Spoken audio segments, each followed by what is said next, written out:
मायावती ने कैसे कुछ ही घंटों में पलट दी हारी हुई बाजी। क्या मायावती के इस फैसले से बीएसपी को संजीवनी मिल जाएगी? जो लोग कहते थे कि मायावती इस बार मुख्यमंत्री की दौड़ से बाहर हैं, उनके लिए बहुत बड़ा झटका है। आखिरी वक्त तक मायावती शांत रही, लेकिन चुनाव से ठीक पहले मायावती का हाथी खड़ा होकर अब चिघाड़ने लगा है। मायावती ऐसा प्लान लेकर आ गई हैं, जिसकी वजह से अब जातिगत वोटों का ध्रुवीकरण हो सकता है। और अगर ऐसा होता है तो मायावती अखिलेश यादव और बीजेपी का सपना तोड़कर खुद मुख्यमंत्री बन जाएंगी। कुछ महीनों से कहा जा रहा था कि मायावती अपने घर में ऐशो आराम की जिंदगी काट रही थी। जब योगी और अखिलेश शहर शहर रैली करके पसीना बहा रहे थे, तब भी मायावती अपने बंगले में आराम फरमा रही थी। यही था मायावती का रूटीन। लेकिन इस दौरान असल में कुछ और ही चल रहा था, जो किसी को पता नहीं था। मायावती यूपी की राजनीति में किसी चाणक्य से कम नहीं है। 40 साल से ज्यादा से राजनीति को करीब से देखा और पढ़ा है। मायावती के जमाने के नेता राजनीति से गायब हो चुके हैं, लेकिन मायावती अभी भी सियासी क्रिकेट खेल रही हैं। ये वही मायावती हैं जो 4 बार यूपी की सीएम रह चुकी हैं। 3 दशकों से भी ज्यादा समय से यूपी की राजनीति में बड़ा चेहरा रही हैं और खुद को दलितों पिछड़ों का सबसे बड़ा नेता मानती हैं। मायावती ने अपनी पहली रैली आगरा में की और पहली रैली में ही अपने कार्यकर्ताओं में खोया हुआ जोश भर दिया। इसके साथ ही अखिलेश और कांग्रेस पर भी जमकर हमला बोला और ये बता दिया कि आखिर वो इतने दिन क्यों शांत थी और क्या कर रही थी। मायावती ने ये भी कहा कि जो पूछते हैं कि बहन जी कहाँ हैं, वो जान लें कि बहन जी अपनी पार्टी को मजबूत करने में बिजी थी। बसपा बोलने में कम और करने में ज्यादा विश्वास रखती है।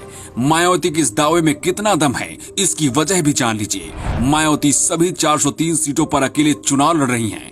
मायावती ने कहा कि कांग्रेस जातिवादी होने के साथ साथ दलित विरोधी भी है, इसीलिए बाबा साहब को भारत रत्न नहीं दिया था। वहीं अखिलेश की सपा भी दलित विरोधी है। मायावती ने पश्चिम के जाटों को अपना भाई बताया और कहा कि ब्राह्मणों का बीजेपी अपमान कर रही है। SC/ST मायावती का कोर वोटर माना जाता है। इसी फार्मूले से मायावती 2007 में मुख्यमंत्री बन गई थी। पिछले 15 साल से मायावती ने कोई बड़ा चुनाव नहीं जीता। 2017 में सिर्फ 19 विधायक बसपा से जीते थे, उसमें से भी ज्यादातर बीजेपी और सपा में जा चुके हैं। पश्चिमी उत्तर प्रदेश वही इलाका है जहां ज्यादातर सीटों में दलित और मुस्लिम मतदाता निर्णायक स्थिति में होते हैं। कभी बिजनौर सीट से मायावती 1989 में पहली बार सांसद बनी थी। इसके बाद सहारनपुर ने उन्हें मुख्यमंत्री की सीट तक पहुँचाया था। 2017 के चुनाव में बीएसपी का वोट प्रतिशत लगभग 22% रहा, जिससे पता चलता है कि जमीन पर अभी भी मायावती की ताकत मौजूद है। पिछले 5 सालों से मायावती बिल्कुल शांत थी। ऐसा लगने लगा था कि ये बसपा का भविष्य खत्म हो चुका है, लेकिन चुनाव से सिर्फ 1 हफ्ते पहले मायावती ने पूरी बाजी पलट कर रख दी है। मतलब जो लोग कह रहे थे कि मायावती और उनका हाथी आराम कर रहा है, उसी हाथी के सहारे मायावती ने लोगों को जीत का तरीका बता दिया और कहा कि हमारे हाथी की तरह विशाल जनता उन्हें फिर से जिताएगी। वैसे आपको क्या लगता है, क्या मायावती का मुख्यमंत्री बनने का सपना इस बार पूरा हो जाएगा या फिर नहीं?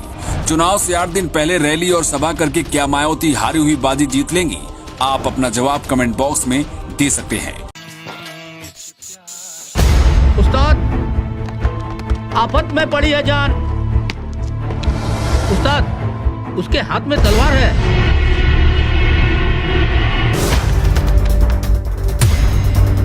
तलवार का मुकाबला पाइप से।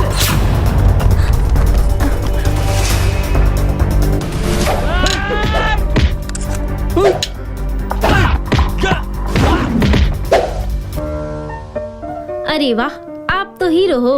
हीरो मैं नहीं, ग्लाइको पाइप है। अरे बॉस का कॉल। हेलो, आज का हेडलाइन क्या है? आज का हेडलाइन तो ग्लाइको पाइप है सर। ग्लाइको पाइप, हम चुकाते हैं एक एक बूंद की कीमत। जब टूटती है आस, जब थकती है सांस, जब रूठते हैं अपने, मुंह मोड़ता है जमाना, जब अंगड़ाई लेता है संकल्प, फिर बनती है कहानी, बनते हैं अनमिट निशान।